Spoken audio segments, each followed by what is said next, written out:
Muito bem, pessoal, é um prazer estar com vocês aqui hoje. Aí eu estou aqui com um grande amigo meu, Múcio Mussi, formou comigo no ITA, uma pessoa sensacional, muito espirituoso e uma grande inteligência, uma grande competência. O Múcio é uma pessoa original de Casa Branca, no interior do estado de São Paulo, e ele vai contar agora, para a gente começar, a carreira dele, né? De um menino do interior, como eu também sou, até o vestibular do ITA, passagem por São Paulo, dificuldades e tudo mais. Por favor, Múcio, com você a palavra, um prazer estar contigo. Bom, hoje com 63 anos, terminando o mestrado, né? Tem a colinha lá para fazer o exame de mestrado, né? É sempre um drama trabalhar, a gente perde um pouco do pique, mas a vontade de aprender continua. Então, da Casa Branca, interior de São Paulo, não tinha grandes escolas, né? Fui fazer escola técnica em São José dos Campos, na ITEP, que a minha mãe já tinha falado que queria que eu fosse para o ITA quando eu tinha 5 anos de idade, né? Projeto de vida, então, né? Projeto de vida. Para minha mãe, eu nem lembrava mais, mas acabei obedecendo a minha mãe, né? Aí, na ITEP, eu acabei terminando a ITEP, fui para Rondônia, num projeto da ITEP em Bratel, dar aula em Rondônia, lá Porto Velho. É um Brasil Naquela diferente, né, Múcio? é um Brasil diferente, Os brasileiros principalmente. não conhecem o Brasil, nem os do norte, os do sul, nem os do sul, do norte, são questões muito diferentes, né? Não, eu lembro que a gente ia na matinê de cinema no domingo, passava um riozinho dentro do cinema, assim. Então, Tá, é outro planeta, né? eu, Naquela época, inclusive, né? Aí beleza. E aí eu, você foi se preparar para o vestibular, é isso? isso, voltei de Rondônia, estava na ITEP ainda, aí eu queria cumprir a missão que a minha mãe me deixou lá dentro, né? Uhum. Meio ano de cursinho universitário e desenho no ângulo à tarde, que eu odiava, né? Desenho no ângulo era uma sala horrível, Eu ninguém também nunca falava. me dei bem com o desenho. O desenho técnico eu tinha, porque eu fiz escola industrial, né? Mas o desenho pro vestibular do ITA era horroroso, né? Horrível, e a classe era horrível, gente que não se falava, ninguém dava caderno, eu cheguei até, enfim, entramos no ITA, né? Uhum. Passei no ITA mal, assim, no dia do exame eu passei muito mal. Não sei se foi emoção, achei que tinha levado pau na prova de português. No fim eu descobri que quem me salvou foi a Gaussiana, né? E eu não acreditava que eu tinha passado, até que um dia eu li no jornal lá em Casabranca de manhã a lista de convocação e foi isso aí, ficamos colegas no ITA. Que legal. Como é que foi o ITA pra você? Como é que foi a sua vida lá, 5 anos no ITA? Os 2 primeiros anos do ITA foram absolutamente antissociais, né? Que era uma coisa massacrante, horrorosa, a pressão violenta, junto com o regime militar, que a gente tinha que fazer CPUR, foi vida social zero, uma candidata namorada, graças a Deus, não foi para frente, senão não passava no ITA. Foi muito ruim. Os 3 últimos anos já foi mais profissional, eletrônico, foi menos pior. Acho que a gente acabou acostumando, né? Mas não era agradável, né? Eu lembro das primeiras provas de física ali, eram terríveis, né?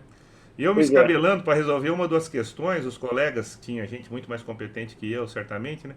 Já passavam deixando o gabarito. Era uma coisa assim, humilhante a diferença de capacidade que alguns colegas nossos tinham da gente que era molecada do interior ali É. ralando para conseguir alguma coisa, né?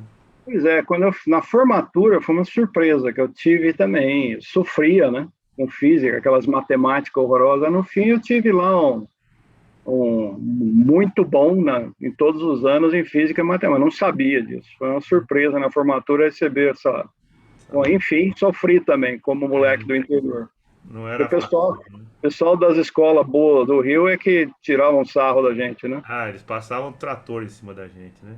É. Muito bem, e me diz o seguinte, aí a gente se formou, né? Como é que foi a formatura, aquela coisa toda, sair pro mercado? Como é que você encarou, enfrentou tudo isso? O que estava acontecendo? 82, né? Nós formamos em dezembro de 82. A gente olha as fotos hoje, não se reconhece, né? Tem que procurar. Eu era esse cara aqui, né? Uhum. Todo mundo magrelo, né? Eu tinha bigode em protesto, mas 82 o Brasil estava terminando o período áureo do governo militar, né, que foi o milagre econômico. O presidente era o Figueiredo, o ministro do Planejamento Delfim Neto, e a gente estava numa recessão brutal. Uma das 200 e sei lá quantas mil crises do Brasil na história. O Brasil tinha pego muito dinheiro externo. A crise do petróleo em 73 pegou o Brasil totalmente no contrapé com o desenvolvimento. Teve que pegar mais dinheiro e aí explodiu a dívida. A gente ouvia falar muito em crise da dívida externa, só se falava nisso no jornal. E aí, recessão, não tinha emprego, né? Tanto que 40% da nossa turma, né, Márcio, foi para banco, e uns 40% foi para a Embraer. Eu fui dos 40% da Embraer, apesar de ser eletrônico, mas tinha a promessa de ir para a Itália, né? Eu fui trabalhar em ensaios em voo, sendo eletrônico, né? E no fim foi super legal. No começo foi meio estranho, né? Saindo da escola para o emprego, mas foi legal, foi muito legal a experiência. Eu também, engenheiro apaixonado por máquinas de fluxo, né, do Richard Brandt, fui trabalhar em banco. Eu sou dos 40% que foi para o banco. Mas depois você saiu e virou professor, né? Demorou 13 anos, mas isso é uma outra história, né? Uhum. Legal. E me diz uma coisa, essa ida para a Embraer, como é que é? O engenheiro eletrônico, né, aeronáutico, do ITA, chega lá na Embraer, como é que é? Como é que é o que se aprendeu na escola? Como é que é encaixar num serviço da Embraer? Depois parece que eles te mandaram para a Itália. Como é que é isso? Olha, na realidade a gente vê uma grande dicotomia. Hoje eu não enxergo. Na época a gente não enxergava, né? Falou, para que me espancaram tanto no ITA com matemática e física? E se eu estou aqui fazendo um serviço ligando sensor, instrumento, a gente não tem essa visão quando é novo, né? Mas no fim, o que você aprende, né, numa escola tipo ITA ou na USP, eu sei que te massacram, só servem para ativar os circuitos para você fazer outras ligações, né? Então, na Embraer, ensaio em voo, o ensaio em voo da Embraer, na época de Bandeirante e tal, antes, né, era feito com um registrador em papel, né? Era um sensor, dois sensores que se botava lá dentro do avião e registrava o ângulo do flap, registrava talvez um strain gauge. Com o programa Brasília, né, que estava começando quando entramos na Embraer, o número de parâmetros que precisavam ser adquiridos multiplicava pelo menos por 1000. E a Embraer precisava dar um salto tecnológico em termos de sistema de aquisição de dados. Para isso, eu, como eletrônico, trouxeram o meu chefe também, que era um cara da área de sistemas aviões, nós trouxemos sistema de aquisição de dados de alto nível para a Embraer e culminou com transmissão de dados por telemetria. Começamos com um gravador a bordo, né, sistema de aquisição digital multiplex. Então foi um salto violento e, logicamente, a gente sofreu com isso, muito estresse. O voo inaugural do Brasília foi 27 de julho de 1983, quase 6 meses depois que eu entrei. Hoje é aniversário, né?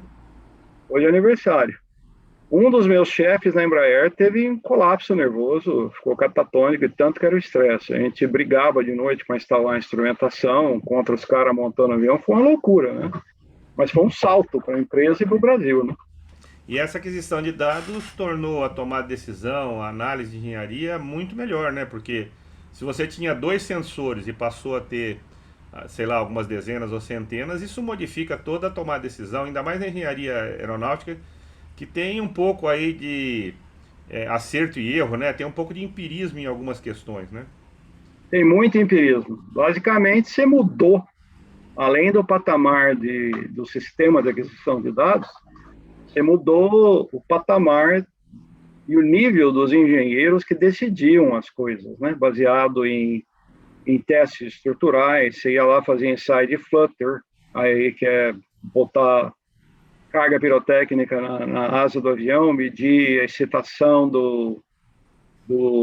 ao longo da estrutura, né? Comparava com os dados de ensaio. Aí você sabia muito mais coisas, mas obviamente a quantidade de engenheiro na Embraer, sei lá, quadruplicou, e o nível do pessoal que fazia essas análises, e nós que técnicos, né? que faziam instrumentação mudou, né? Então foi uma empurrada tecnológica. Eu diria que em 6 meses nós adiantamos 5 anos de desenvolvimento. Foi um grande salto. Então o pessoal antigo não conseguia mais, né? Você acha então que isso foi uma inflexão forte nos rumos que a Embraer teria para chegar até o que ela é hoje, por exemplo? Um dos rumos, com certeza. Que antes você olhava lá para o Bandeirante e achava que tinha dado suficiente, um parâmetro, né? E aí depois você passou a ter uma matriz de parâmetros, tem a VAX, na época era VAX, computador para analisar dado, e comparar com o estágio estrutural, que o pessoal também se estruturou assim, foi um ponto de inflexão tecnológica para o Brasil, para os engenheiros, para a Embraer. Beleza. Ou seja, a tomar decisão estava extremamente mais abastecida de informações com as ações do seu grupo, é isso? Do meu grupo e do grupo de analistas, né? Que o meu grupo era, sim, o provedor de dados, né? Mas aí, você mesmo disse, né? Você tem um monte de informação, você precisa transformar isso aí, tem um monte de dados, você precisa transformar isso em informação. Você precisa entender que a asa está entrando em flutter, que é uma vibração perigosa, e você tem que analisar isso daí, né? Antes era impossível analisar, antes não tinha nem o que analisar. Antes era assim, ó, caiu ou não caiu, né? Tá certo. E isso te levou para a Itália? Como é que foi? A promessa de resgatar a gente do ITA, com a promessa de levar para a Itália, um monte de colega nosso foi para a Itália, já existia, né, mas na área de ensaio, né? Então, na Itália, o que acontecia na Itália? Na Itália, o Brasil, e a Força Aérea Brasileira, entrou no programa AMX, que era um caça de ataque ao solo, e a única proposta do AMX, na realidade, tanto para Força Aérea Italiana quanto para a brasileira, era a aquisição tecnológica que o Brasil não tinha acesso de um caça que atuava na NATO, né? Então tem um monte de gente que foi na área de estruturas, e eu fui na área de ensaio, e fomos lá tentar aprender com os europeus o que eles já sabiam, né? Apesar do programa Brasília já está rolando aqui, a gente já tinha lançado Brasília, e já tinha um pouco dessa transmissão de tecnologia, de aquisição de dados que veio para o Brasília. Alguém que já conhecia o AMX, como é que se fazia a aquisição de dados, trouxe isso e falou, nós temos que copiar isso. E no fim, foi essa aí a ideia. E como é que é para um jovem, né, aqui do interior, você é tão caipira quanto eu, né? A gente fala a perna do porco é curta, gorda, cheia de carne. O pessoal morre de inveja que a gente fala isso, né? Não consegue falar. Chegar na Itália, como é que é? Uma coisa é você passear por lá, uma semana, 15 dias, alguma coisa. Como é que é chegar para morar, residência, horário de trabalho, enfim, estruturar uma vida lá, né? Como é que é isso? Bom, eu só tinha saído, como você falou, do interior do Brasil uma vez, quando nós fomos comprar o sistema de aquisição de dados nos Estados Unidos. Já foi um choque, né? Para quem nunca tinha saído do Brasil. Eu fui para a Itália, não tinha a menor ideia, né? Do que era. Eu lembro do negócio engraçado, né? A mala que eu levei para a Itália. Eu levei bananada, que eu sou louco por bananada, graxa de sapato e pasta de dente. Que eu falei, eu não sei o que tem nessa Itália. Garanto o básico, né? Ela me garantiu o básico. Bom, a graxa de sapato explodiu, a bananada era coberta com açúcar, aquelas mariolinhas, né? Aí chegou lá, né, na Europa, né, as brigadas lá com paranoia de droga, abriram minha mala e o cara não se conformava, né, que aquela coisa com açúcar parecia droga. Aí chamou o cachorro, e aí o meu chefe, que foi liberar a bagagem comigo, o japonês na Embraer, Otaka, o fiscal obrigou ele a comer a bananada, para ter certeza que não esperou um tempo para descobrir que não era droga. Mas chegar na Europa é um choque, né? Porque é completamente diferente, né?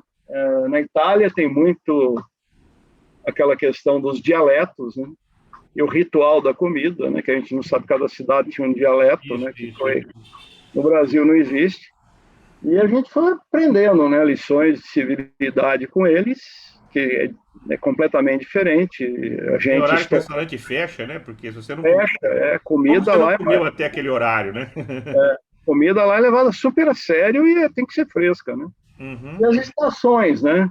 Que lá no norte da Europa obrigam a pessoa a se planejar. No norte da Europa, norte dos Estados Unidos, a pessoa tem que se planejar, né? Senão, um exemplo simples, né? Que eu descobri no norte dos Estados Unidos, que eu tinha casa, quando vem o inverno, se você não chama o cara para tirar a água da mangueira que irriga a grama, aquilo lá detona a tua casa no inverno, né? Porque congela, explode tudo. Então, o Brasil não tem essa força de organização que até permeia a nossa cultura, né? Que quem vive num país de clima temperado é obrigado a ter, né? É a fábula da cigarra e da formiga. Um planejamento. Você sentiu diferença entre a gestão das empresas que você teve contato aqui no Brasil com essas empresas internacionais? Isso, o Brasil tem vantagem, tem desvantagem aqui? Como é que você vê essa questão da gestão? Mais tarde, eu percebi, até aprendi num dos cursos de mestrado que eu fiz, que foi no Brasil, e cada vez tem acontecido mais, né? Na época, esse negócio de ir para a Europa, engenheiro ir para a Europa, engenheiro ir para os Estados Unidos, hoje não é novidade. Engenheiros brasileiros estão em todos os lugares. Tem moleque que faz software de videogame hoje, é contratado para ir para a Alemanha, tem um monte de brasileiro em um monte de lugar. Mas ao longo da minha carreira, né, passando em várias empresas, né, inclusive na Itália, que na época eu não percebia, né, a gente percebe que a teoria, né, que existe uma carência na gestão das empresas brasileiras muito pesada, tudo, desde supermercado até empresa pública. Algumas empresas se profissionalizaram, a Embraer, por exemplo, é bem profissional, alguns bancos são bem profissionais, mas não é a média das empresas brasileiras. Tanto é que as coisas no Brasil não duram muito, né? E aqui na Itália, nos Estados Unidos, as coisas duram séculos, né? E no começo a gente vê essa gestão, algumas coisas, alguns cuidados que eles têm na área de RH, algumas leis chatas, alguns costumes, né? A gente fala, puta, que amolação, né? Por que precisa ser assim, né? Hoje eu falo assim, é por isso que funciona. Por isso que funciona, né? Então tem um exemplo imbecil de gestão, imbecil, trivial. A gorjeta nos Estados Unidos, que não é lei, não está escrito em lugar nenhum, a gorjeta vai para o garçom. E é a mola propulsora do garçom. E o dono do restaurante jamais pensaria em tirar essa gorjeta do garçom, porque é o salário dele e é um diferencial competitivo para ser cada vez melhor. Então, tem umas pequenas falhas de gestão e que a gente tem o costume de tomar conta de tudo, o dono do restaurante quer morder tudo, que acaba destruindo, né? Não constrói, né? Aqui no Brasil, 10% vão na nota, já é quase que uma leizinha, né? E depois isso é juntado e distribuído e rateado. Sempre tem um tutor para o dinheiro da gente, né? Mas não é distribuído no Brasil, né? O dono do restaurante se apropria disso. Não, o garçom ganha sim, mas não ganha tudo. Tem algumas condições aí que acontecem. Não, isso eu classifico uma falha de gestão, uma das tantas, né?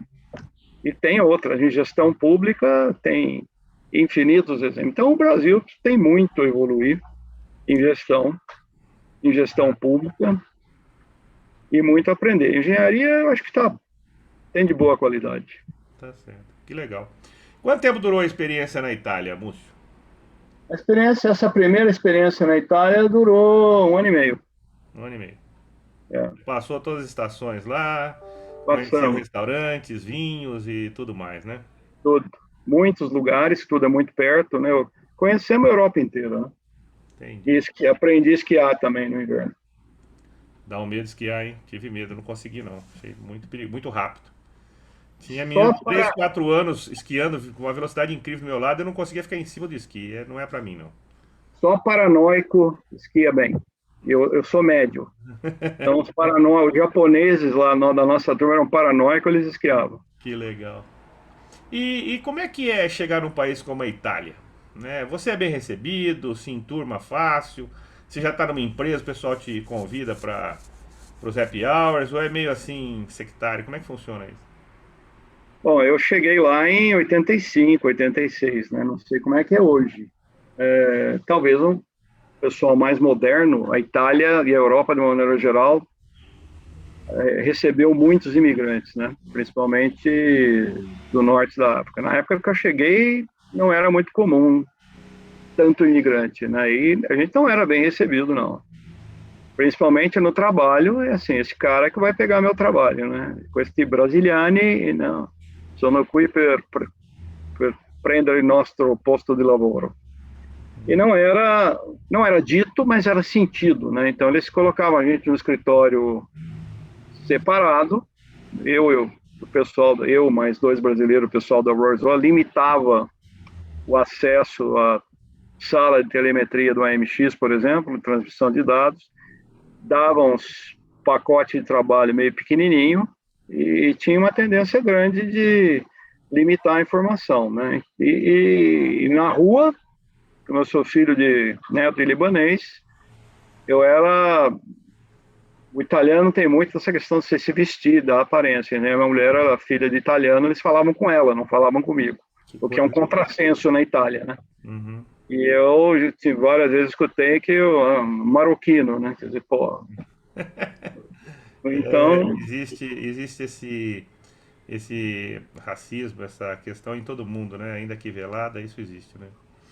no fim, todo mundo tem medo que alguém pegue o seu bife. É, se No fim é tivesse uma isso. fartura absoluta, né? Aí É, não teria esse problema, mas como tem concorrência, né? não tem concorrência. Fala, se esse cara pegar meu trabalho de dinheiro de ensaio aqui, o que eu vou fazer? Tá. Aí da Itália você foi pra onde? Desse ano e meio. Da Itália eu voltei para o Brasil, né? Embraer. Uhum. 86. Presidente José Sarney. Não lembro quem era o ministro da Fazenda na época. Hiperinflação. Aí eu tinha uma BMW na Itália, era usada, vendia BMW, vendia umas coisinhas lá. Chegamos no Brasil, não conseguia comprar colchão, não conseguia comprar móveis, não conseguia comprar geladeira, não conseguia comprar carro, porque era tudo no mercado negro. Aí E ele os tabelou, né? Teve um tabelamento, né? tabelamento que só funciona na cabeça de quem acha que pode tabelar. Aí os caras vendiam carro à noite, eu levei acho que 6 meses para comprar um carro, colchão levou um mês, a gente dormia no chão, e geladeira, nem sei. Eu andava no opalão do meu pai, porque não conseguia comprar um carro, né? Porque o preço era absurdo, inflação galopante.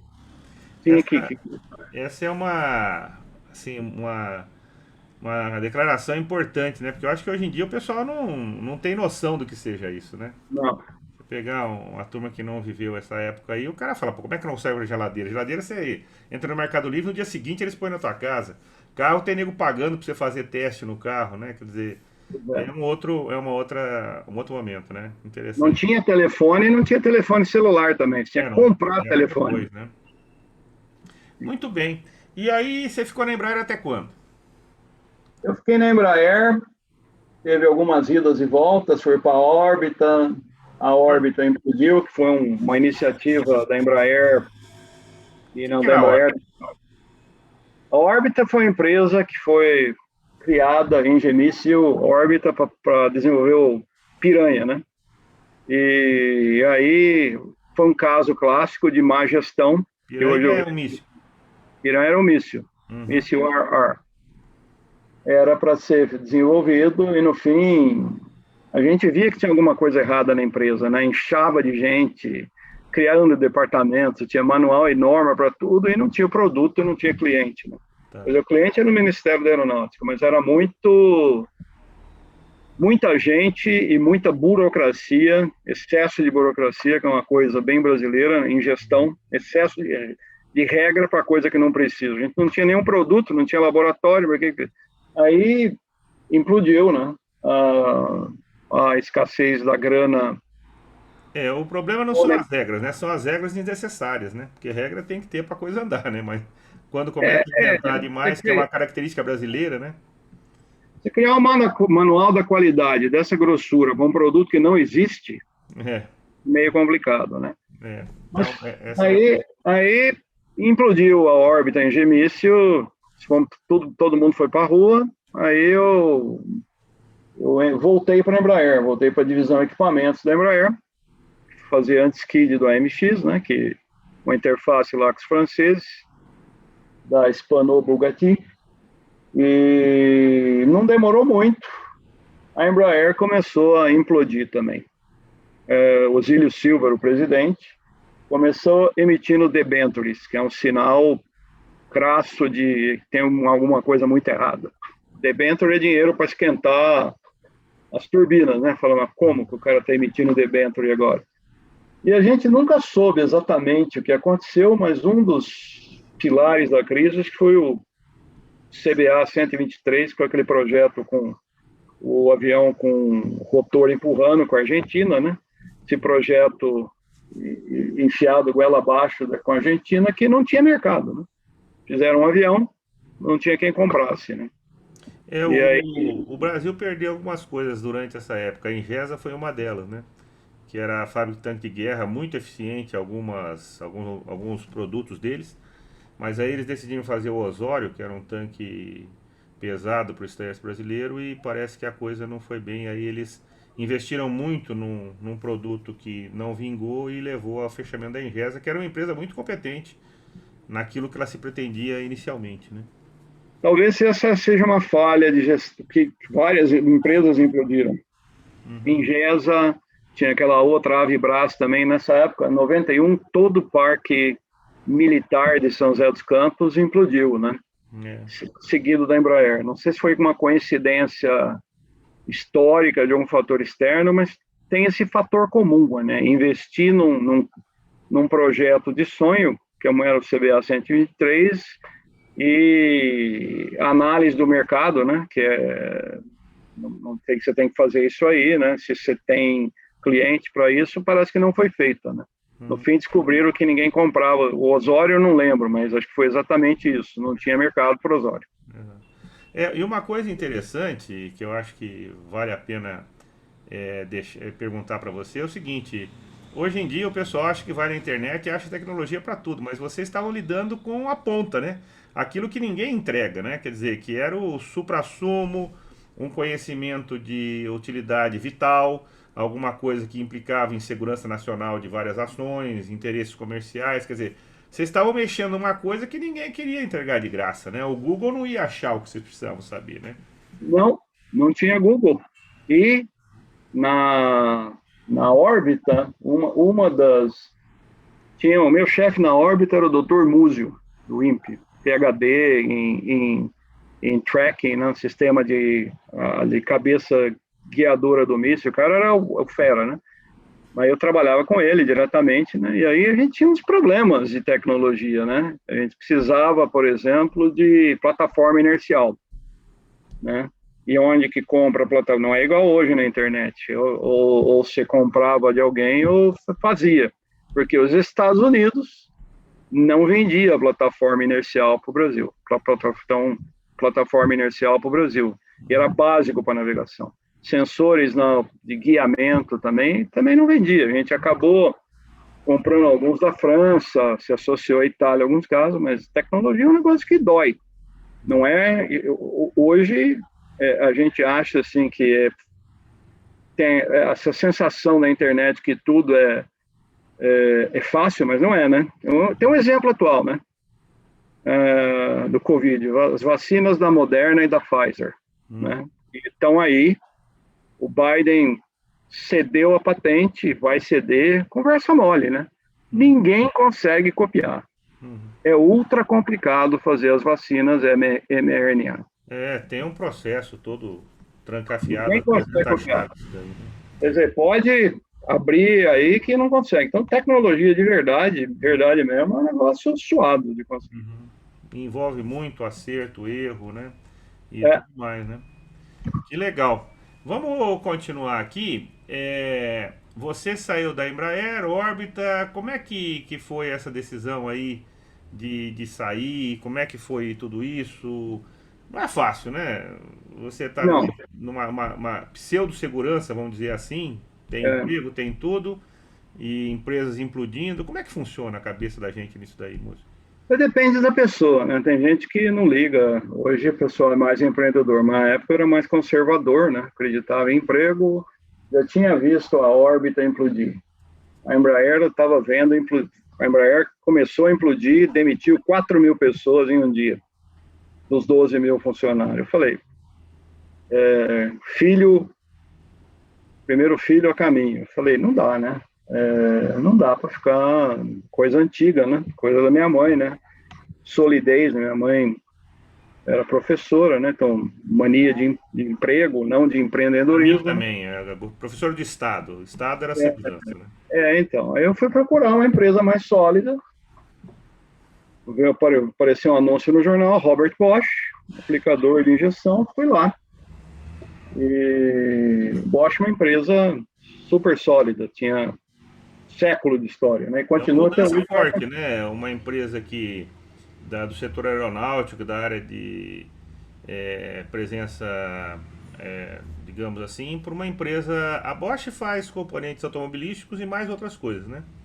Faz tudo, né? Faz eletrodoméstico, faz ferramenta elétrica, faz equipamento industrial, tem várias Bosch, né? Uhum, O mais interessante da Bosch, eu trabalhei na área de injeção de gasolina, né? O tá. mais interessante da Bosch, que foi desejo do Robert Bosch, Uhum. não tem dono, não tem ações em bolsa, tudo é reinvestido em pesquisa e a estrutura matricial da Bosch é super complicada. Não tem um CEO assim, você não acha o cara. Tem vários níveis de Não tem super. dono, né? Não tem dono. Não Então é tem como dono. se fosse uma grande fundação.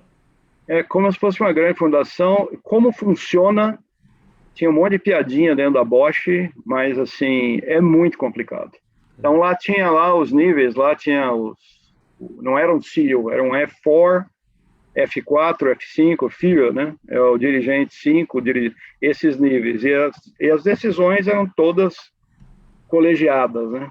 Então, e como funciona é um mistério, mas era desejo do Robert Bosch. A sede da Bosch é em algum lugar, ninguém controla ninguém, mas o negócio anda, né? E quantidade de PhDs na Bosch é absurda, é uma empresa fantástica, qualidade fantástica, seriedade fantástica. Complicado de entender como funciona, mas funciona. Mas é uma empresa que acredita no conhecimento, com certeza, né?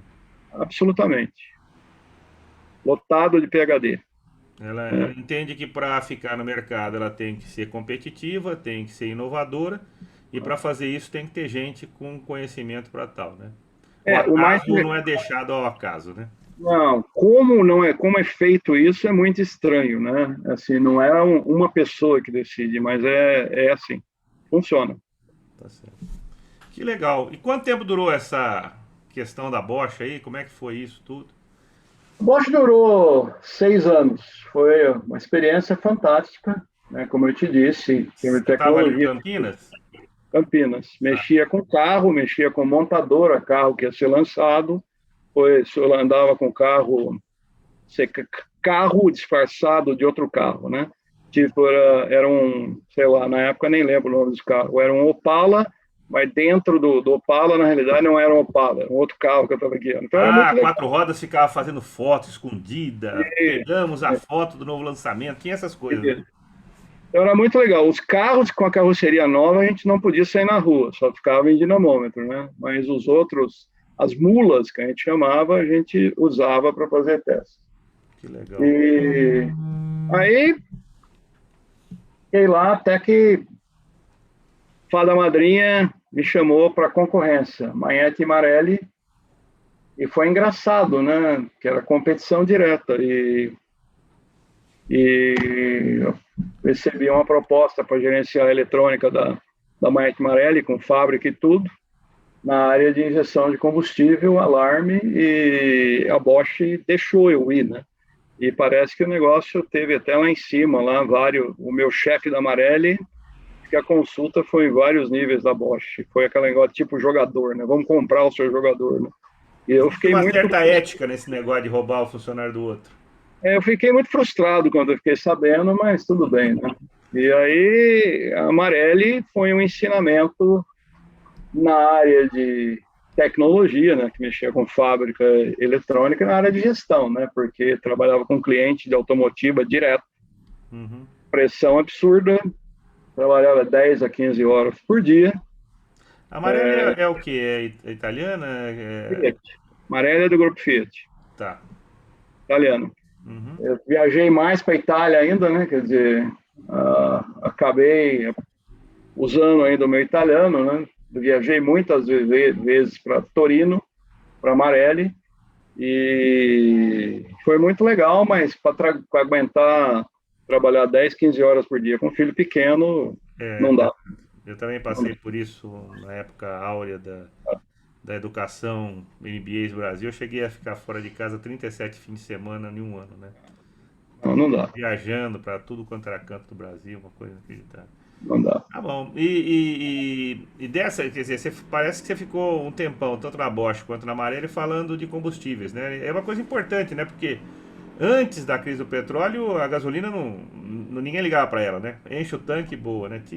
Depois o consumo virou uma coisa fundamental, né? Esses avanços eram em que área que aconteciam, assim?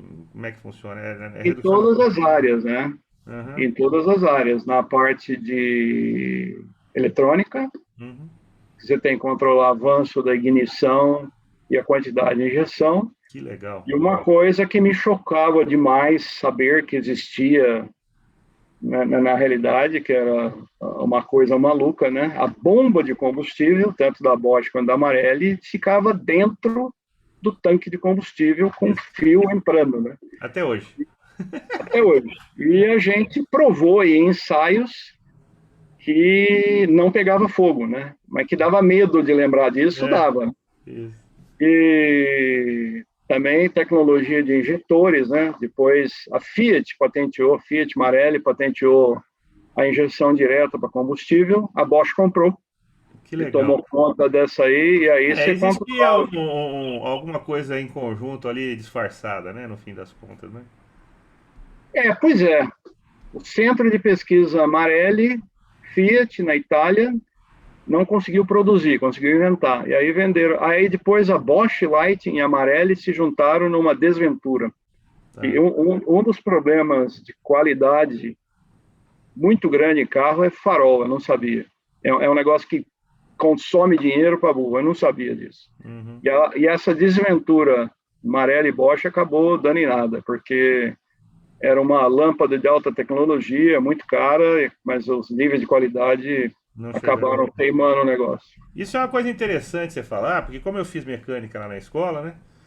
Alguns anos antes dessa tua jornada aí, a gente aprendia a regular os motores na faculdade com uma chave de fenda encostada no motor e apoiada aqui no nariz, e você ia acelerando, mexendo nos parafusos para dar rotação máxima. Esse era o ponto, entendeu? Aí depois você já vem com toda essa eletrônica embarcada, de mudar avanço, essas coisas todas que ali você regulava para um ponto ótimo, era aquele lá, pronto, né? Então é isso que as pessoas às vezes não percebem, essa evolução nos últimos 50 anos aí que tem, que são fantásticos, né? Do com, conhecimento da eletrônica chegando na nossa vida, né? com ignição mapeada, né? Que no fim você muda o ponto de acordo com rotação e posição do pedal, né? Isso não, você não conseguia fazer mais, né? E a maior surpresa para mim é que a gente ficava horas fazendo calibração da ignição e da injeção mapeada em dinamômetro, depois testava, né? Para atender emissões, consumo. E nós descobrimos que tinha chinês e japonês que copiavam isso. Assim, os caras passavam horas fazendo reverse engineering para copiar o mapa que a gente fazia, né? E aí, quer dizer, Nada de graça, né? é um trabalho absurdo, né? Que dá muito mais trabalho, né? Mas enfim, eles faziam. Mas se o cara não sabe, vamos copiar, né? É. Legal. E essa experiência aí da Marelli e tal, durou até quando? Como é que foi depois? Em 2000, outro headhunter, né, na época. Quando você é jovem, os headhunters ligam, né? Aqui nos Estados Unidos ligam até hoje, apesar de ter 63 anos. Uhum. Aí o headhunter me ligou e falou, você quer trabalhar na Multibras? Eu falei, o que que é isso? Eu nunca tinha ouvido Parece falar. loja de brinquedo, né? Concorrente americana, né? Com loja de brinquedo, né? Aí ela explicou que é Brastemp, falou, mas eu sou engenheiro eletrônico, o que que tem lá? Aí eu descobri que eles estavam também numa transição de eletrodoméstico com timer para eletrodoméstico com eletrônica, né? Que diminui peças móveis, a mesma história, né? Uhum. E nessa migração para eletrônica, né, ambiente agressivo, água, tal, muitos problemas de qualidade. Eu precisava de alguém para criar um grupo de eletrônica, resolver os problemas de qualidade e botar a bola para frente, né? As interfaces com o usuário estavam começando a ficar complicadas, nada comparado com hoje, onde você tem touchscreen, essas coisas, ainda não estava lá naquela época, mas estava engatinhando para isso, né? Uhum. Eram os botõezinhos e tal, né? Então, fui para Rio Claro, a proposta foi fantástica em termos salariais e desenvolvimento, criar o grupo, basicamente, né? Criar um grupo. E com o passar do tempo, a Multibras, Brastemp, foi virando cada vez mais o Whirlpool, né? Ela foi sendo incorporada para o Whirlpool, ela passou a ter esse nome Whirlpool, como é que foi isso? A, uma parte da tecnologia da máquina de lavar já era o Whirlpool, era comprada. Então Uhum. tinha uma joint venture. Aí o Whirlpool foi comprando mais ações até que em determinada época, depois de 2000, ela ficou majoritária nas ações da Multibras e teve uma época que incorporou. Então, no fim, aí começou a aparecer a diferença de gestão dos brasileiros da Multibras para o Whirlpool americano, né? Foi uma época que ficou muito visível a grande diferença de gestão. O brasileiro era mais no murro, na pancada, no amor, no suor, os caras eram mais light e tal, não sei o quê, olhava a coisa mais macro, e incorporaram a Brastemp, que é até hoje o maior marca, uma marca de maior penetração no mercado da Whirlpool é a Brastemp. Né? Ainda é uma marca muito forte, é mais forte. Isso é uma coisa interessante falar, né? Porque, relembrando aqui, quando eu era pequeno, em casa tinha geladeira, chuveiro elétrico, liquidificador, lâmpada e televisão. Se a dona de casa fosse um pouquinho mais caprichosa, tinha uma batedeira lá para fazer bolo, né? Então nós estamos falando de 6 eletrodomésticos.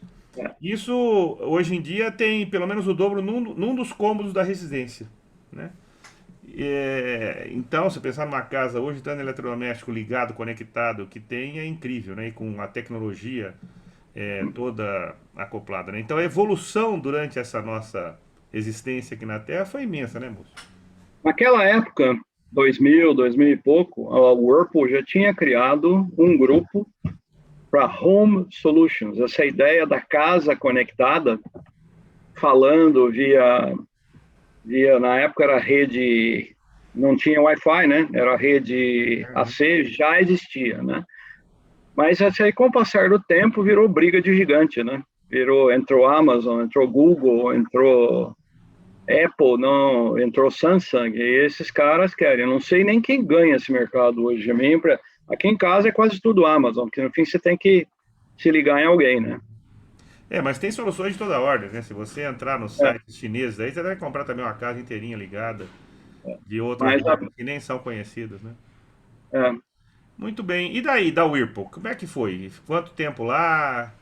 Como é olha, que evoluiu depois daí? o Whirlpool foi outra escola, né? E a escola de gestão com os líderes americanos foi bem impressionante, né? No Brasil era mais sangue, suor e trabalho para botar a coisa para frente. E aí, como eu fiz um bom trabalho no grupo de eletrônica lá, tirei a eletrônica do lodo, resolvendo um problema de qualidade, resolvendo um problema de entrega de projeto, aí me ofereceram uma posição na Itália, na Whirlpool Itália Varese, como expatriado por um A ano e sua meio. vida passa pela Itália sempre, né? Pois é, e eu sou filho de libanês, né? Mas enfim, a Itália está lá. Aí tinha um problema de qualidade, lá eu virei gerente global de qualidade, botamos a bola para correr lá, e aí na Itália a sua legalização é muito complicada, né? O meu permesso de soggiorno, que é a permissão para trabalhar na Itália, saiu depois de 1 ano e meio. Quando eu estava saindo da Itália, ficou pronto. Então eu trabalhava meio escondido lá, né? Que coisa. Mas aí me ofereceram continuar na Itália ou ir para o quartel-general da empresa aqui em Michigan, nos Estados Unidos, né? E a gente adorava a Itália, né? Até acabou fazendo amizade. Minha segunda mulher adorou a Itália. A gente se dava muito bem. É um Brasil muito melhorado, assim, no fim das contas. Tem algumas coisas, dá para viajar para qualquer lugar, tudo pertinho, a natureza muda muito. Então é um país, a comida é fantástica, né? País maravilhoso, mas o Interessante quartel-general da essa dificuldade de ter o visto aí, porque você vinha de uma multinacional que tinha coisas na Itália, quer dizer, você não ia chegar lá para procurar emprego no mercado aberto, né? Você ia com uma função específica e mesmo assim tinha entraves para você conseguir esse visto, né? era visível a má vontade dos funcionários públicos italianos em conceder o visto, em atravancar e mandar tipo Brasília e Roma, né? Uhum. Era visível isso, que era uma época que a quantidade de imigrantes estava aumentando demais, os funcionários públicos italianos se comportavam como os brasileiros, uns cavalos, né? Principalmente os coitados lá dos africanos, você via eles serem destratados, era visível essa questão do europeu, né? A Alemanha passou por isso também com os turcos, né? Esse ódio, aversão, ódio é uma palavra muito, aversão ao extracomunitário, né? Você não é da comunidade europeia, você não é bem-vindo. Aquilo que você já falou, né? Vem tirar meu emprego, sai fora, né, meu? E é uma coisa que pode se falar para o Brasil hoje também, né? É. A Itália, por exemplo, né, um dos ministros lá, que era um cara mais ilustre, falou: a Itália não poderia sobreviver sem os imigrantes, porque a taxa de fertilidade na Itália é uma das mais baixas da Europa. Então, jovens pagando imposto para pagar os velhos, que tem muito lá, não tem. Se não viessem imigrantes, seria um colapso. É. E recentemente eu li um artigo que o Brasil, como os Estados Unidos, é um país de imigrantes, né? Uhum. A taxa de imigração no Brasil caiu muito. E aí acho que acaba ficando aquela coisa lá, aquela família que nunca resolve, né? Que tem aquele esnola. Então acho que isso é uma coisa negativa para o Brasil. Uhum. E que precisa crescer, talvez importar uns imigrantes aí, alguns de bom nível. Com a reputação que o Brasil tem atualmente, ninguém vai para o Brasil, né? Mas já teve época que teve mais imigrantes no Brasil. Uhum. Então, Faz parte, né? Bom, mas aí acabou, pelo que você está falando, uma decisão entre Itália e Estados Unidos. aí fui para Michigan, St. Joseph, Michigan. Cheguei lá em 2008, setembro de Frio, né? 2008. E cheguei, era a recessão americana, né? Começou uma das grandes recessões americanas, e lá, na época, eu vi que os caras fecha a loja, passa a faca, não tem dó, liquida, vende, põe o povo na rua, não tem perdão, né? Mas eu estava chegando, fiquei lá, né? Aí fiquei basicamente até 2015 na Whirlpool, né? É E, recente, né? é, Faz pouco tempo, né? é, faz pouco tempo.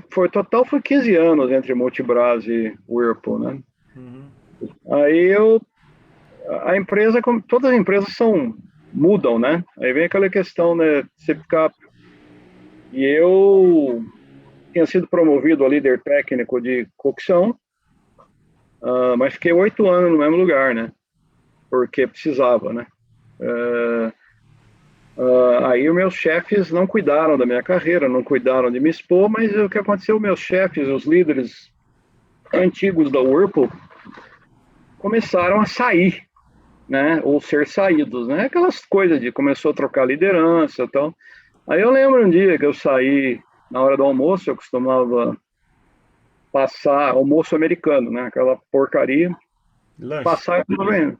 passar e cumprimentar no Tech Center lá, que é monstruoso, o pessoal que eu conhecia, né? Um dia eu acordei e falei, nossa, não conheço mais ninguém aqui. Aí eu falei, os líderes que me trouxeram para cá não estão mais aqui, pô.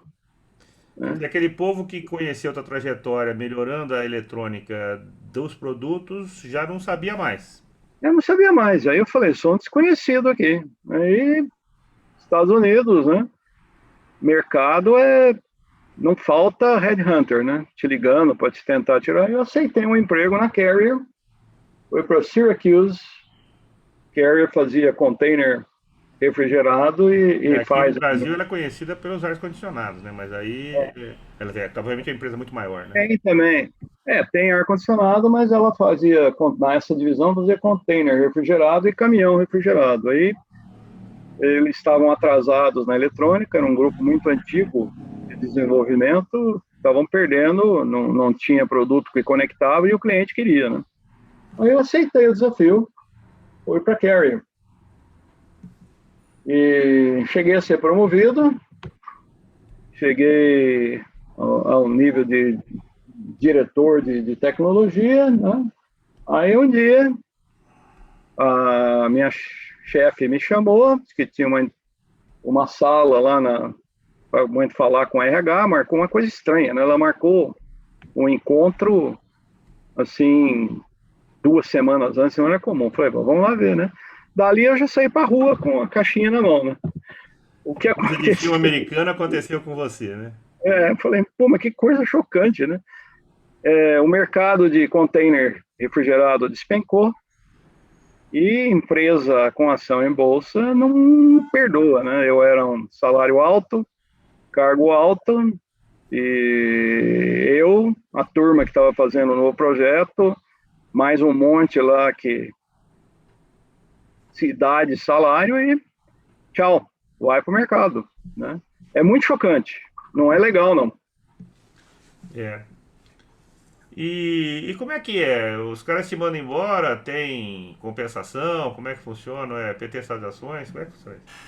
Não tem conversação nenhuma, é um negócio assim, um rito imediato, não existe contrato de trabalho nos Estados Unidos, esse negócio de FGTS, não tem lei trabalhista, Uhum. não tem sindicato, não tem nada. Você sai, aqui a condição de você trabalhar na maioria das empresas é employment at will, ou seja, se você quer ficar, você fica, se a empresa quiser que você fica, ela fica. Senão, o cara pode chegar para você e falar, olha, você não precisa mais trabalhar amanhã, tá? Na maioria das empresas grandes, isso não acontece. Tem uma certa gentileza de dar um prazo de 2 semanas, tanto de um lado, mas não é lei. É assim, é um acordo de cavalheiro, digamos assim. E a empresa do lado de cá, porque tem concorrência, porque ela tem o nome, ela decide ou não se ela vai te dar uma luva, vai te dar assistência médica ou não. Senão, acaba ali. Para Tá. quem trabalha em lanchonete ou em loja, é assim, ó, você não precisa vir mais amanhã, não. No meu caso, né, dessa turma que saiu, a empresa ofereceu uma grana se você assinasse um contrato, uma grana adicional, se você assinasse um contrato prometendo que você amava a empresa, que você não queria processar ela. Quer dizer, aqui tem sempre essas coisas, né? Que você pode processar porque você é minoria, Tá. é idade, mas aí você assinou, pegou a grana, aquilo é um contrato. Você Tá. não pode fazer mais nada. Eu peguei o dinheiro e fui cuidar da minha vida. Tá certo. Isso leva ao empregado, ao funcionário desses países que a legislação trabalhista é muito pequena, né? Muito exígua assim, a ter que se autogerir, né? Quer dizer, o cara não pode simplesmente contar que ele vai ter um emprego eterno, porque a qualquer momento ele pode perdê-lo, então ele tem que ter uma gestão de recursos próprios mais ou menos bem pensada, né? Porque senão fica ruim a coisa, né? Márcio, brilhante essa sua pergunta. Essa é uma mudança de mentalidade que eu vi aqui, principalmente aqui na Europa, na Itália, por exemplo, é um dos países que mais poupa no mundo, né? Uhum. Se a poupança aqui, todo mundo cuida da sua aposentadoria. Exatamente isso que você falou. Todo mundo tem lá os fundos, lá os 401k, que é os PGBL da vida, e tem o Social Security, que é o NPS, né, daqui. Mas o Social Security aqui é isso aqui. O que o cara olha mesmo é o quanto ele está salvando ele gerindo isso. Inclusive, tem software aqui que você programa, o cara fala para você, olha, o seu nível de reserva, que eles falam manter 6 meses de dinheiro em caixa, para você gerenciar, porque não tem FGTS, não tem 40%, não tem nada, é você. É um contraste muito grande. Eu estava um dia no supermercado e eu vi algumas funcionárias conversando, né? E como vi que o papo era emprego, eu demorei um pouquinho ali naquela sessão para escutar. E elas falavam assim: olha, daqui 2 semanas eu já consigo o direito de pedir demissão e conseguir o seguro-desemprego. Quer dizer, ela não está preocupada com o médio prazo, absolutamente não existe, né? É um curtíssimo prazo que no fim da vida, mesmo aqui no Brasil, vai custar, né? Porque ela não vai evoluir na carreira, ela vai trabalhar sempre com salários baixos. Quando ela se aposentar, eventualmente, a aposentadoria dele será muito baixa. E, obviamente, ela não vai construir um patrimônio ao longo da vida, mesmo que seja um patrimônio Não, ganhado. E aí a velhice vai ser problemática. é uma coisa cultural e foi muito profunda essa pergunta. Aliás, aqui tem seguro-desemprego, né? Uhum. Quando você sai, tem um mínimo de seguro-desemprego, mas é um inferno, né? Eu peguei o seguro-desemprego porque aconteceu isso daí, mas você é obrigado a assistir sessão de treinamento, você é obrigado a se cadastrar, tentar. Os caras ficam ligando para você, ó, você já arrumou um emprego? Não, arrumei um lugar aqui para você. Você tem que fazer entrevista. Quer dizer, é uma pressão tão grande para você se reempregar de novo, que você fala, cara, eu preciso ficar livre disso, preciso arrumar um emprego, preciso esse cara parar de me ligar. Que força a pessoa a se mexer, né? Não é Sim. um favor, né? Eles te ajudam, mas eles querem que você saia daquilo, porque senão a ajuda não é eterna, né? É uma ajuda incômoda, viu, cara? Eles incomodam, viu? Eu acho que é Incomodam certo, né? mesmo. Se alguém está te dando dinheiro enquanto você está em dificuldade, ele quer que você avance, né? É muito chato. Beleza. E depois que você saiu aí da Carry, que teve essa rescisão toda, como é que funcionou? Bom, teve essa questão de seguro-desemprego, que era uma emulação, né? Uhum. Aí um headhunter, a gente não queria ir embora de Syracuse, New York, que foi o lugar que mais a gente fez amizade, que a gente ia na salsa lá, aula de salsa, e Ah, eu você falei, vai dançar? É que legal. Eu também dou uns rodopios aqui no sertanejo, viu? Salsa é legal, salsa é agitado, meu. Pô, é legal pra caramba. é, Tem que aprender. a gente não queria ir embora, né? Por causa dos amigos, que é difícil fazer amigo aqui, né? E finalmente minha mulher se integrou com um grupo, né? E eles eram legais, né? Mas aí eu peguei um empreguinho numa empresa automotiva lá para segurar a onda, né? Mas o ambiente era tipo Marelli, né? Trabalhava feito um louco, 10 a 15 horas por dia, ambiente tóxico, cobrança automotiva, né? Uhum. Aí tinha um pessoal da ex-Whirlpool que estava aqui no Tennessee, numa empresa suíça na Franca, Ex-colega e seu da Whirlpool, isso? aí me chamaram, falei, olha, vamos ver como é que é lá, né? Gostei da empresa, não é empresa com ação em bolsa, me desculpe quem é capitalista aí, mas eu acho assim, quem quer estabilidade, empresa com ação em bolsa é meio complicado, eu não é o meu perfil. A tua carreira mostra isso, né? Eu não é o meu perfil de arrojo, não sou empreendedor. E aí, uma empresa europeia, né? Parecida com a Bosch, assim, né? Suíço, Bosch. Estou aqui, é super legal, né? É mais informal um pouco, mas está tendo uma puxada aqui pesada, né? Eles fornecem equipamento para grandes cadeias, né? Está tendo uma puxada pesada dos clientes, né? Que são grandes cadeias de Ela trabalha fast com o food. quê? Comida, né? Fast food, não é? Equipamento para fazer comida, inclusive Tá, café, o diabo, né? tá. Mas o mundo mudou, né? Cada vez tem se usado mais eletrônica e coisas automáticas, né? Então tem tido uma puxada pesada para sair do metal e entrar em controles, eletrônica, muitos clientes falando em conectividade, né? Pegar os dados, né? Transformar os dados em informação. Às vezes você não sabe nem por quê. Alguns clientes falam, a gente nem sabe para que está fazendo isso, mas nós vamos aprender com esses dados aqui, tá? Então nós queremos e acabou. Tá. Conecta aí e me passa os dados. né? Isso faz com que essas máquinas, esses equipamentos que vocês produzam, precisem de pessoas para trabalhar com eles com maior nível de capacitação, né? E isso, quer dizer, é uma coisa que eu sempre me preocupo muito, que eu digo, a vela está queimando as duas pontas, né? Por um lado, aqui no Brasil você vê uma menor importância para o estudo, né? Coisa que nós tivemos lá atrás quando a gente se candidatou a ser engenheiro, né? Hoje as pessoas não gostam, ou pelo menos não se entregam tanto a essa questão do conhecimento. Então, por não estarem se esforçando tanto de conhecimento, começa a queimar uma ponta da vela. Por outro lado, os empregos se tornam mais sofisticados, né? Porque o equipamento já não é mais um liquidificador que se levanta uma tecla e abaixa, já tem todo um timer, já tem toda uma tecnologia, já tem todo um processo de obtenção de produtos e serviços que a pessoa tem que ter uma capacidade maior. Então eu preciso de gente mais capacitada e no outro lado eu não estou tendo gente mais capacitada. Ou seja, a vela queima nas duas pontas de forma que para ter emprego hoje você precisa se esforçar bastante, né? Ou senão você vai ter um emprego meramente braçal que vai ganhar muito pouco, né? Isso é uma conversa aqui que a minha mulher estava falando, né? Mas esses negócios que vocês acabam fazendo, né? Que automatização de equipamento de eletrodoméstico, conectividade, automação de uma maneira geral, ela estava falando, não, mas vai tirar emprego das pessoas. Eu falei, é diferente. Exatamente isso que você falou. Se tem lá uma fritadeira com controle eletrônico, você não pode ter mais um brucutu que faz a manutenção da fritadeira, né? Tem que ter um cara que conhece, e aí você Portanto, ele vai começa. ganhar mais, né? Portanto, ele vai ganhar mais, né? Mas aí você vai cortar o brucutu que pegava o saco de batata frita, furava o saco e só sabia fazer isso, né?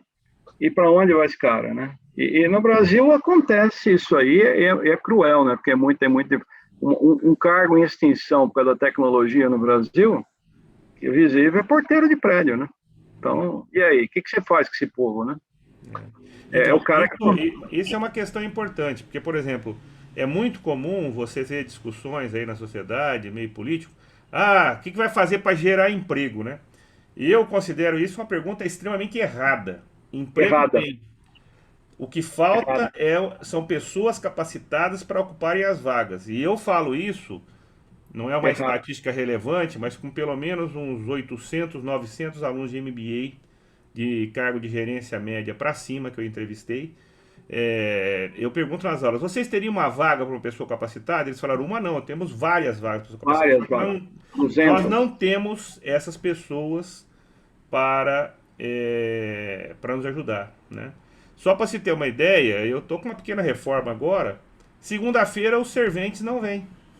O pedreiro vai, mas ele trabalha pouco porque segunda-feira os serventes não vêm. Então, gente, a gente tá com um problema muito sério, né?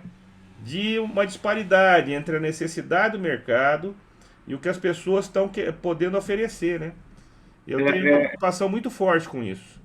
aqui, isso aí que você falou é a pura verdade. Aqui um engenheiro, né? Se o cara sair na rua, que botar uma placa, mesmo na minha idade, 63 anos, se eu boto aqui, engenheiro de automação, fico na avenida lá, engenheiro de software, engenheiro de automação. Eu duvido que passe mais de 20 minutos se alguém não pare e pergunta e ofereça alguma coisa pro cara. Isso, é verdade. Mas aí, bom, aí eu preciso de emprego, ficar na rua, o que você sabe fazer? Ah, não sei fazer nada. É, Cara, não tem mais emprego para você, cara. é. Não tem mais emprego para você porque E também com essa evolução da gestão, os níveis hierárquicos deram uma achatada, portanto a pessoa tem que ter alguma autogestão, né? Aquele trabalhador braçal que só faz o que olha, aperta aqui, corta ali, faz daqui, quer dizer, que a todo momento tem que receber uma instrução, esse cara também vai sofrer dificuldades, né? eu não sei como é que foi no Brasil, mas aqui ó, a Covid Uhum. aqui já tinha alguma preparação para salto tecnológico, mas tem a turma que não sabe fazer nada, né? Uhum. Aí os drive-thru, principalmente de fast food no Covid, explodiram, né? Quer dizer, aí é um Aqui, monte. aqui apareceram muitas dark kitchens. O que é isso? São cozinhas que não atendem ao público diretamente, né? Pois é. Então, aí empresas como iFood, Rap e outras entregas fizeram um Tá. sucesso danado. Se você tinha uma cozinha que agradava ao público, você conseguiu chegar a clientes que antes você não Uhum. imaginaria, porque você não tinha um ponto, não tinha um restaurante bonito, um aluguel E, caríssimo, uma infraestrutura de mesa, cadeira, lavação de coisas todas. Isso igualou um pouco as oportunidades, né? Não as chances, mas as oportunidades. E as pessoas aproveitaram, Múcio. Hoje a entrega é enorme. Empresas como de comércio geral, como Mercado Livre e similares, é, invadiram. E eu percebi isso bem o ano passado. A Mercado Livre fez e outras empresas, né? Fizeram um esforço enorme para entregar no dia seguinte, entendeu? Então, você compra hoje, em plena pandemia, com lojas sendo obrigadas a ficarem fechadas, uma série de questões que aconteceram aí, e o cara fala, olha, você compra hoje uma geladeira, ou você compra hoje um bem, digamos assim, de grande porte, ele chega na sua casa amanhã, né? Quer dizer, é. para aquelas pessoas em tempos normais que você tinha que trabalhar a semana inteira, fim de semana você ia com a tua esposa ou com alguém que você achasse relevante procurar para comprar, hoje você olha na internet e no dia Na seguinte chega. internet. O grande problema hoje, na realidade, é receber a mercadoria, É. né? Porque às vezes você está trabalhando, tá, mas como com a pandemia todo mundo em casa está funcionando, né? Mas que legal, hein? Essa evolução, né, que teve com a Covid, um É. problema mundial terrível, né? Mas deu muita oportunidade para outras ações, Pois né? é, isso vai exatamente como gerar emprego. Não, o emprego está sendo gerado, né? Só É, que agora o nível, uma das curiosidades aqui, né, que se aprende em escola, e aí se fala onde vai usar isso, né? Teoria de fila, né? é minha praia, né? Então, teoria de fila. Bom, quando o negócio foi empurrado para drive-thru pesado, Uhum. né? Você tem que gerenciar duas ou três filas, né? Que vão afunilar em um caixa, né? E como é que você faz isso? E se o cara drive off, né? Um dos caras ali, você tem que ser sistema para gerenciar isso. Um dos caras ali que pediu, o cara ficou de saco cheio, foi embora, largou, não vai pegar. E aí, como é que você faz? Como é que você gerencia? E as filas são interações estatísticas de função de chegada e atendimento, né? Elas são muito sensíveis, né? Se você vai do caos para o paraíso colocando um atendente a mais, ou do paraíso para o caos porque aumentou em 10% a taxa de chegada de gente na tua lanchonete, ah, é uma coisa que tem que ser muito estudada e muito bacana. Que legal. Teve uma, só para terminar, já falamos muito, né? Teve uma É, rede de fast food aqui que está crescendo. uhum, Na Covid, eles arrebentaram na gestão da fila. Arrebentaram. é Fizeram verdade. exatamente, pegaram algum PhD, algum teórico, e falaram, preciso fazer isso. Fizeram. Arrebentaram. Como é que é o nome dela? Não posso falar. Tá bom. Ah, Tranquilo. é público. Chick-fil-A. Tá. Não ouvimos falar no Brasil ainda. Talvez chegue no Brasil. Estão arrebentando aqui. Tá legal. Muito bom, Múcio. Olha, é um prazer ter falado contigo. Um engenheiro na acepção da palavra, né? De Estudando aqui, ó. nascença, estudando. Isso daí é um recado para os jovens. 63 anos aí estudando, uma carreira de sucesso, de grande contribuição para toda a humanidade, né? E para fechar, toda essa tua vida de dados, informação, como é que você organiza uma decisão sua aí? Você tem que tomar com essas coisas todas. Olha, até hoje eu sou elogiado por tomar decisão baseada em dados, né? Mas como é que eu faço isso? É uma coisa, acho que vem sendo construída desde a época do ITA, né? Então, os mesmos dados que eu vejo, todo mundo vê, né? Uhum, Eu fui treinado em Six Sigma, que é uma coisa que ajuda, né? Coordenar dados, fiz mestrado, aprendi teoria de fila. Então, às vezes eu percebo que nas reuniões eu puxo, não sei explicar como, né? Eu puxo aquele dado que é a informação que estava faltando, né? E que está todo mundo vendo, né? Mas eu percebo que dá uma parada na reunião, né? Algumas pessoas falaram que eu tenho a contrarian opinion. Eu falei, não, mas eu vejo isso aqui. Como é que você não vê, né? Não sei se veio nas provas de física do ITA, sei lá, mas você vai formando isso, né? E aí tem alguns problemas aqui que a gente está martelando há meses. Eu falei, escuta, nós estamos martelando o cara errado. O cara com problema é esse aqui. E está visível, né? Não tem nenhuma transformada de Laplace, né? Acho que, sei lá, é o que a gente acaba aprendendo. Toda E ideia olhei, brilhante é muito simples depois que alguém a tem, né? é, eu falo, mas por que não faz isso aqui, né? E tem dado certo ao longo da minha carreira. Como você disse, sou engenheirão, né? Uhum. E E às vezes algumas pessoas que não estão acostumadas, não apreciam essa questão de olhar os dados e transformar em realidade, né? Não gostam. Então, sei lá, é uma Entendi. questão assim. Tem uma das questões assim hoje, né? Que é polêmica aqui, Covid. Uhum. Aí eu chego e falo, não, está diminuindo o número de mortes no Brasil, isso é muito positivo. Mas tem uma multidão inteira que fala, não, mas está morrendo muita gente. Eu falei, mas está diminuindo, né? Isso um jeito de você administrar o dado, está diminuindo, né? Então isso é muito positivo que está diminuindo, a curva está descendo. Então, sei lá, não sei explicar, talvez a maneira de ver. Tá. Olha, eu sou muito grato, os meus alunos vão adorar essa tua entrevista, né? E eu queria que, para fechar, você deixasse aí um resumo, qualquer coisa que você queira falar, um recado, uma esperança, uma recomendação, qualquer coisa aí. Fique à Eu vontade. acho que uma das coisas que ninguém rouba de você, né? Todo mundo pode roubar dinheiro, né?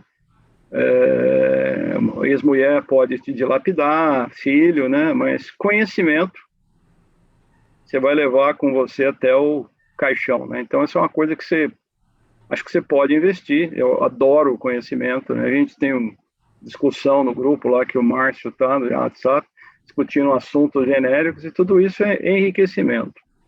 E eu acho a escola uma coisa muito boa. Meu sonho, pra ser verdade, Márcio, eu gostaria de ter sido professor e PhD, mas enfim, não consegui. Eu Foi. fui isso daí, mas gostaria também de ter sido engenheiro. A vida é uma só, a gente tem que aproveitar as oportunidades que aparecem, né? Múcio, muito obrigado, viu? Um abração para você. Eu vou praticamente, não vou editar nada aqui. Vai ter tudo certo, tá bom? Um Não, vamos abração. dar uma olhada aí. Tchau.